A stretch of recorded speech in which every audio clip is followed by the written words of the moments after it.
प्राचीन समय की बात है। राजा नाभाग के अम्बरीश नामक एक प्रतापी पुत्र थे। वे बड़े वीर, बुद्धिमान व तपस्वी राजा थे। वे जानते थे कि जिस धन वैभव के लोभ में पड़कर प्राणी घोर नरक में जाते हैं वह कुछ ही दिनों का सुख है, इसलिए उनका मन सदैव भगवत भक्ति व दीनों की सेवा में लगा रहता था। राज्याभिषेक के बाद राजा अम्बरीश ने अनेक यज्ञ करके भगवान विष्णु की पूजा उपासना की, जिन्होंने प्रसन्न होकर उनकी रक्षा के लिए अपने सुदर्शन चक्र को नियुक्त कर दिया। एक बार अम्बरीश ने अपनी पत्नी के साथ द्वादशी प्रधान एकादशी व्रत करने का निश्चय किया। उन्होंने भगवान विष्णु का पूजन किया और ब्राह्मणों को अन्न धन का भरपूर दान दिया। तभी वहां दुर्वासा आर्षि का आगमन हो गया। वे परम तपस्वी व अलौकिक शक्तियों से युक्त थे, किंतु क्रोधी स्वभाव के कारण उनकी सेवा और सत्कार में विशेष सावधानी रखनी पड़ती थी। अम्बरीश ने उनका स्वागत किया और उन्हें श्रेष्ठ आसन पर बिठाया। तत्पश्चात दुर्वासा आर्षि की पूजा करके उसने प्रेम पूर्वक भोजन ग्रहण करने का आग्रह किया।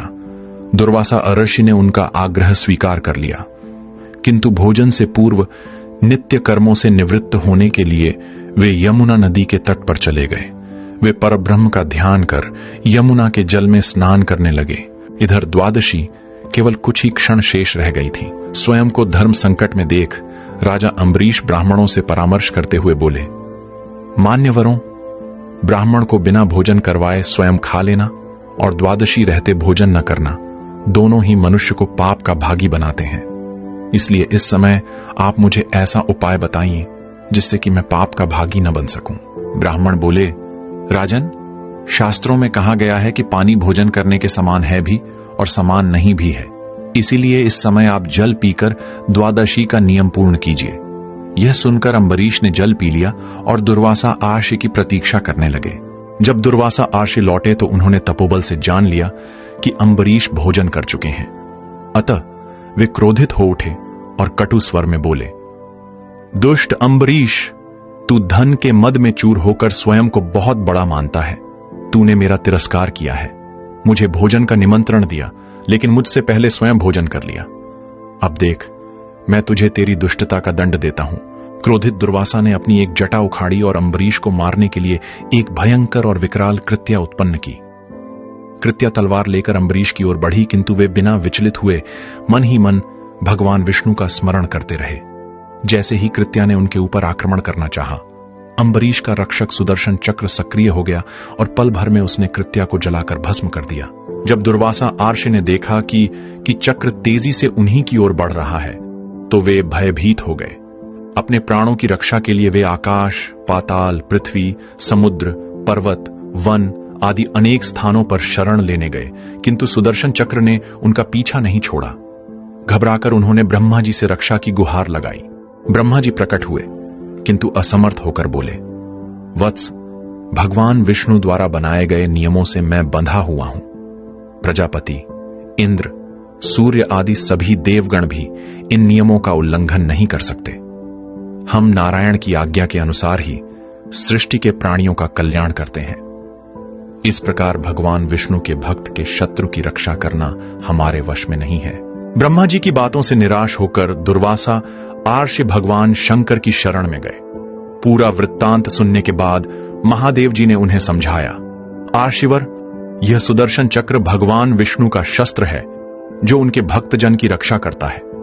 इसका तेज सभी के लिए असहनीय है, अतः उचित होगा कि आप स्वयं भगवान विष्णु की शरण में जाएं। केवल वे ही इस दिव्य शस्त्र से आपकी रक्षा कर सकते हैं और आपका मंगल हो सकता है। वहां से भी निराश होकर दुर्वासा आर्षि भगवान विष्णु की शरण में पहुंचे और उनके चरणों में सिर नवाकर दया की गुहार लगाई। दुखी स्वर में दुर्वासा बोले, भगवान, मैं आपका अपराधी हूं। आपके प्रभाव से अनभिज्ञ होकर मैंने आपके परम भक्त राजा अम्बरीश को मारने का प्रयास किया। हे दयानिधि, कृपा करके मेरी इस धृष्टता को क्षमा कर मेरे प्राणों की रक्षा कीजिए। भगवान नारायण ने दुर्वासा आर्षि को उठाया और समझाया, मुनिवर, मैं सर्वदा भक्तों के अधीन हूं। मेरे सीधे साधे भक्तों ने अपने प्रेम पाश में मुझे बांध रखा है। भक्तों का एकमात्र आश्रय मैं ही हूं, अतः मैं स्वयं अपने व देवी लक्ष्मी से भी बढ़कर अपने भक्तों को चाहता हूं। जो भक्त अपने बंधु बांधव और समस्त भोग विलास त्याग कर मेरी शरण में आ गए हैं, उन्हें किसी प्रकार छोड़ने का विचार मैं कदापि नहीं कर सकता। यदि आप इस विपत्ति से बचना चाहते हैं तो मेरे परम भक्त अम्बरीश के पास ही जाइए।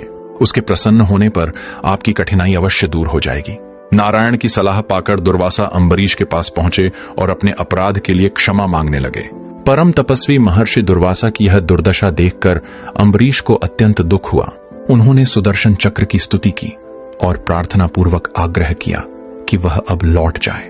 उनकी स्तुति से प्रसन्न होकर सुदर्शन चक्र ने अपनी दिशा बदल ली और दुर्वासा आर्षि को भयमुक्त कर दिया। जब से दुर्वासा आर्षि वहां से गए थे तब से राजा अम्बरीश ने भोजन ग्रहण नहीं किया था। वे आर्षि को भोजन कराने की प्रतीक्षा करते रहे।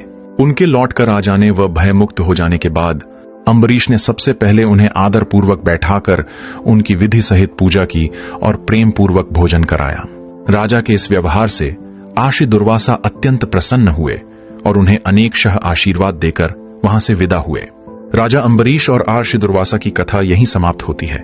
कथा की सीख। राजा अम्बरीश की यह कथा हमें सिखाती है कि सच्ची भक्ति, विनम्रता और धर्म पालन की शक्ति सबसे बड़ी होती है। जो भक्त निष्काम भाव से भगवान की भक्ति करता है उसकी रक्षा स्वयं भगवान करते हैं। अहंकार और क्रोध जैसे दुर्गुण अंततः स्वयं के ही विनाश का कारण बनते हैं, जबकि क्षमा, धैर्य और सेवा भाव से सब संकट दूर हो जाते हैं।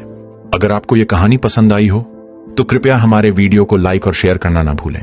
आपके मन में कोई विशेष कथा है, कोई ऐसा पात्र, कोई ऐसा प्रसंग जो आपको पसंद हो तो आज ही हमें कमेंट में लिखकर बताइए। हो सकता है अगली बार वही कथा हम इस मंच पर लेकर आएं, आपके नाम के साथ। चैनल को सब्सक्राइब जरूर करें और बेल आइकन को दबाएं ताकि जब भी कोई नई कथा आए वो सबसे पहले आपके पास पहुंचे। फिर मिलेंगे एक और आध्यात्मिक यात्रा में। तब तक के लिए जय श्री हरि।